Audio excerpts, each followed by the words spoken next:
The way they are treating Big U inside that federal facility right now is nothing like what most people would expect.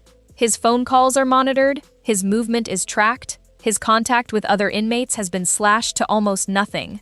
And the restrictions placed on this man go far beyond what even the most high-profile federal detainees typically deal with.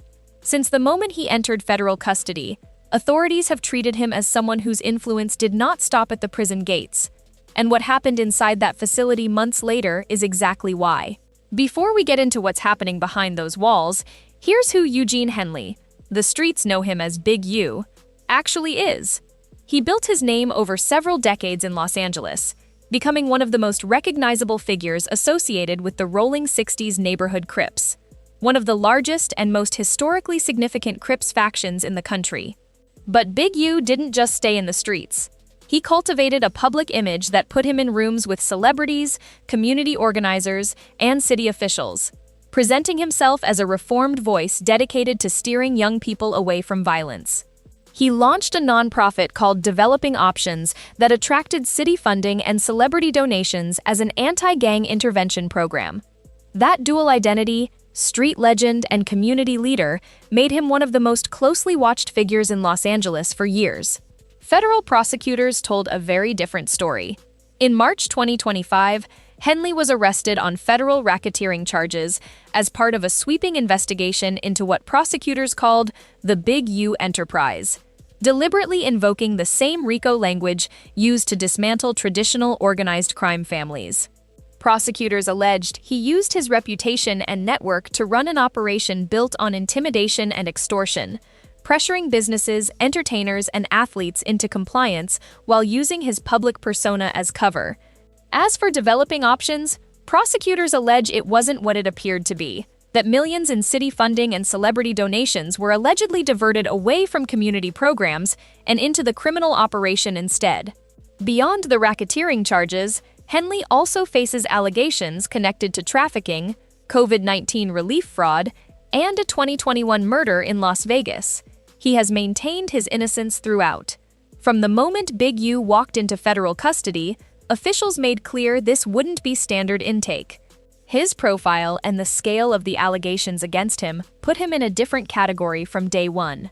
Communications flagged for monitoring immediately, visitor access tightly scrutinized, movement within the facility logged in ways that go beyond routine inmate management. This kind of front-loaded treatment isn't random. When someone accused of leading an organization on this scale enters federal detention, administrators operate from a well-documented concern that the alleged enterprise doesn't simply stop functioning just because its leader is now in a jumpsuit instead of street clothes. So from day one, his environment was built around limiting exactly that possibility. Then, in July 2026, everything changed. Federal prosecutors filed a superseding indictment adding new charges to the already serious racketeering case. And buried inside those filings was an allegation that sent shockwaves through the entire case. Prosecutors alleged that on June 10, 2026, while sitting inside the federal detention facility, Henley approached two fellow inmates and offered them money to seriously harm or kill a key federal witness expected to testify against him at trial. Let that land for a second. This was a man already under enhanced monitoring, already being watched around the clock, and according to prosecutors, he allegedly tried to orchestrate a murder for hire from inside those very walls. Witness tampering alone is treated as a direct attack on the judicial process. Allegedly soliciting violence to prevent someone from testifying is an entirely different category. Investigators say the plan was discovered before it could be carried out, and the two inmates never followed through. But the damage to Henley's situation inside that facility was done the moment the allegation was documented, because it confirmed the government's worst fear about what he might still be capable of from behind bars. What followed was a complete reevaluation of how to confine him. Surveillance escalated to a level that goes beyond what most federal facilities implement for any detainee, regardless of profile. His already limited movement was cut back further, reducing contact with other inmates to an absolute minimum. Staff presence during any interaction involving Henley became mandatory. The 7 new felony charges tied to the alleged witness plot gave prosecutors additional legal standing to justify every one of those escalated measures, no longer just a general concern about his profile, but documented evidence that this was a man who had allegedly tried to coordinate lethal violence against a witness from inside a monitored facility. So, what does daily life actually look like for him right now?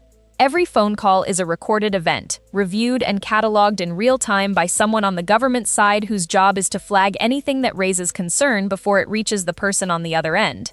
Written correspondence doesn't move freely either. Letters out get read before they leave, mail in gets reviewed before it reaches him. Visits from anyone outside his legal team happen under conditions specifically engineered to prevent any unauthorized exchange of information.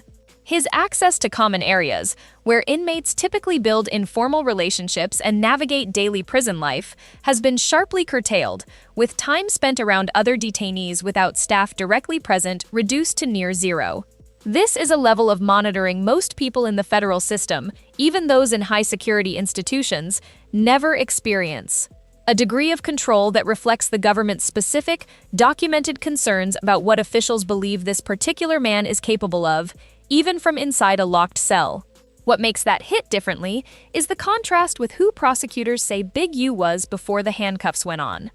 A man who could walk into a room in Los Angeles and command instant attention, whose name caused celebrities and athletes to respond, who moved between the streets, the entertainment world, and city politics with a fluidity most people never approach in a lifetime. Now, every phone call is reviewed before it matters. Every letter read before it leaves the building, every interaction with another human logged and observed. The government hasn't simply housed him, they've deliberately engineered his environment to neutralize the very thing his alleged power was built on, the ability to communicate, direct, and influence people across a network built over decades. Strip that away, and what remains is a man isolated inside a system, specifically configured to keep him that way until a jury decides his fate. Prosecutors have consistently framed this case as an effort to dismantle the Big U enterprise, not just prosecute one individual, which is exactly why every restriction inside that facility exists.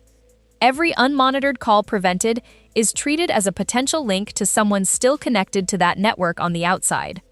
Every restriction on inmate contact is a direct response to what the June 2026 allegations proved was possible, that he could allegedly find someone inside those walls willing to act on his behalf.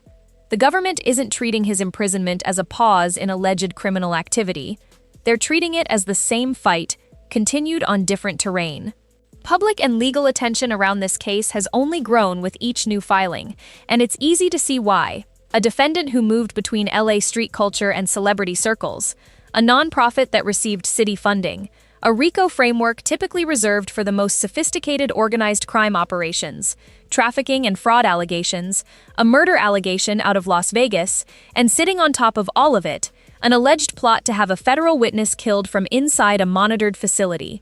Very few federal cases carry all of those elements inside a single prosecution.